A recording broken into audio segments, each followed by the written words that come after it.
in the company were housed in individual bungalows inside a large campus. Our house was in a corner of the campus. The officers' club was adjacent to the boundary wall of our garden. Here, in these lines, the writer explained about his father's profession. The writer's father was in a medical profession. वैद्यकीय व्यावसायिक होते. His father was a medical professional. And where did he work? He was worked in Raniganj, in West Bengal.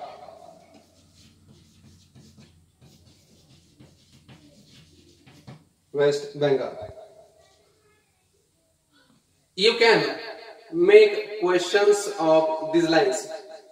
Various lines you can make questions on the particular each and every line of the text. तुम्ही स्वतः प्रश्न जर तयार केले तर तुमची आणखी तयारी होणार आहे. आता समजा पहिलाच प्रश्न बघा त्या याच्यामध्ये पान नंबर 8 वरती.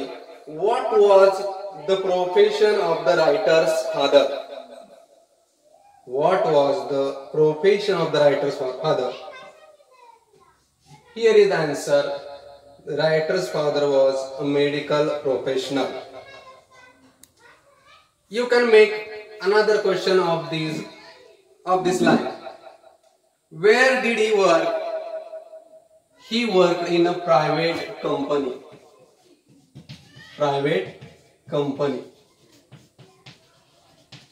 In Raniganj, West Bengal.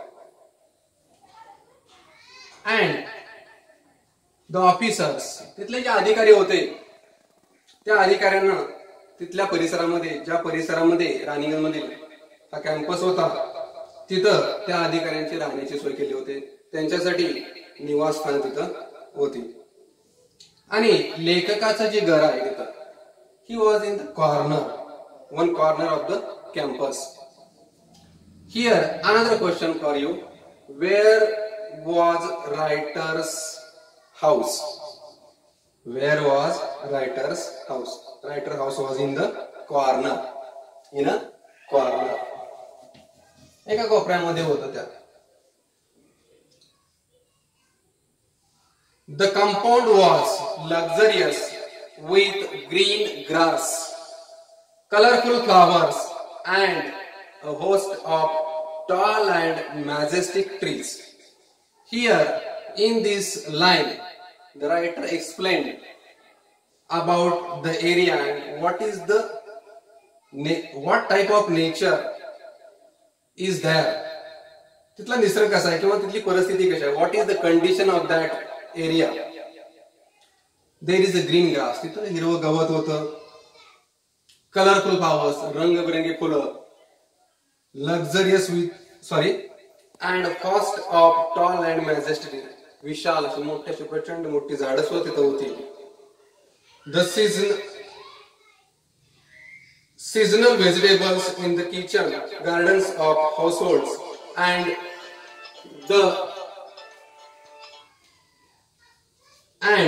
the magnificent trees constantly attracted squirrels.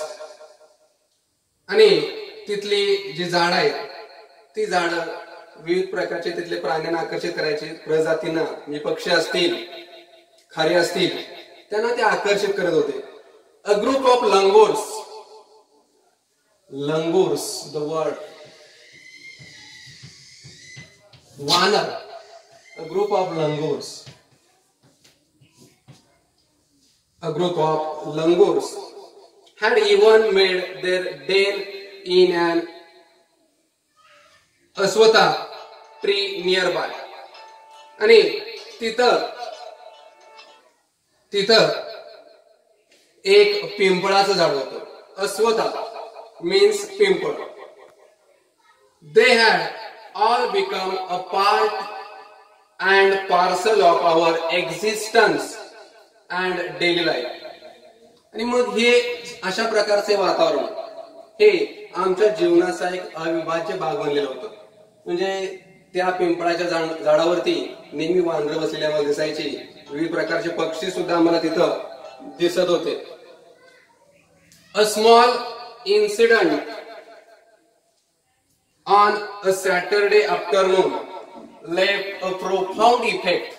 Profound. The word profound is there. Profound effect. काय म्हणते पहा, प्रोफाऊंड इफेक्ट.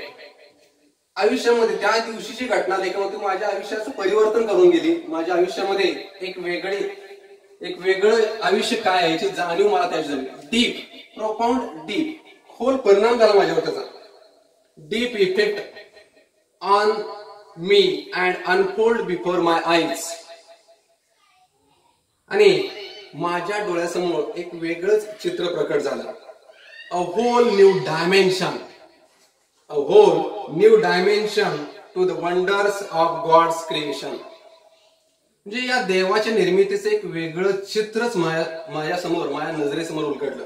म्हणजे ही विश्व निर्मिती कशा प्रकारची असेल, ह्या विश्वामधले जे बांधिलकी आहे किंवा या विश्वामधले एकमेकाचे जे ऋणानुबंध आहेत, एकमेकांच्या नात्यामधली जी आत्मीयता आहे ती काय आहे याची जाणीव मला प्रकर्षाने त्या दिवशी झाली.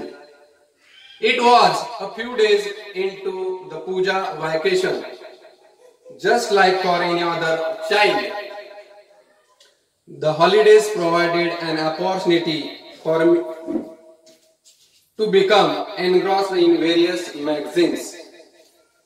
दिवस सुट्टीचे होते, त्यामुळं विविध प्रकारची मासिक वाचण्यामध्ये मी व्यस्त होतो. दुपारची वेळ होती. पब्लिश्ड स्पेशली फॉर चिल्ड्रन, जी मुलांच्यासाठी मासिक असतात तशा प्रकारची मासिक मी वाचत होतो.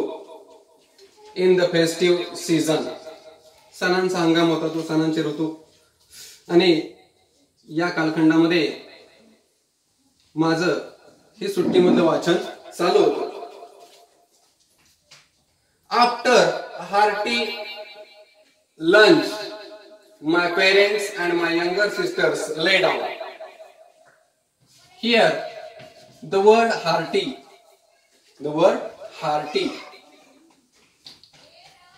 मीन्स सफिशियंट, पुरेसे अर्थानं सफिशियंट. म्हणजे पुरेसं जेवण घेतल्यानंतर माझे आई बाबा, माय यंगर सिस्टर ले डाऊन म्हटलंय, झोपी गेले. फॉर अन आफ्टरनून नॅप, दुपारनंतर आपण कधी कधी डुलका घेतो, त्याला आपण दुपारची झोप आहे त्याला वामकुक्षी म्हणतात, nap. And I settle down with a story book. हे घरातले सगळे झोपी गेल्यानंतर, त्यांनी वामकुक्षी घेतल्यानंतर मी त्या पुस्तकाच्या वाचनामध्ये गुंग झालो. The quite afternoon present the perfect backdrop for reading and adventure story. म्हणजे सगळं वातावरण शांत होतं आणि या शांत वातावरणामध्ये मी साहसी कथा वाचत होतो. The silence was occasionally broken by the sound of my family snoring. Snoring means घोरणे. घोरतात ना, काही काही झोपेमध्ये घोरण्याची सवय असते. Snoring.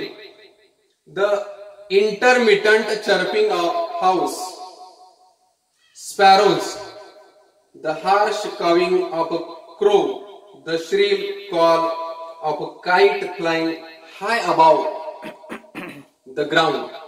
What happened? At that time, I listened various sounds. Sparrows, the harsh cawing of crow, आणि कावळ्यांचा कर्कश असा आवाज. मला हे सगळे आवाज तिथं ऐकायला मिळाले. Minutes ticked by. I became deeply absorbed in my book. आणि हे आवाज मला ऐकायला येत होते, पण काही क्षणातच मी माझ्या वाचनामध्ये गुंग होऊन गेलो. मी माझं वाचन करत राहिलो. थँक्यू.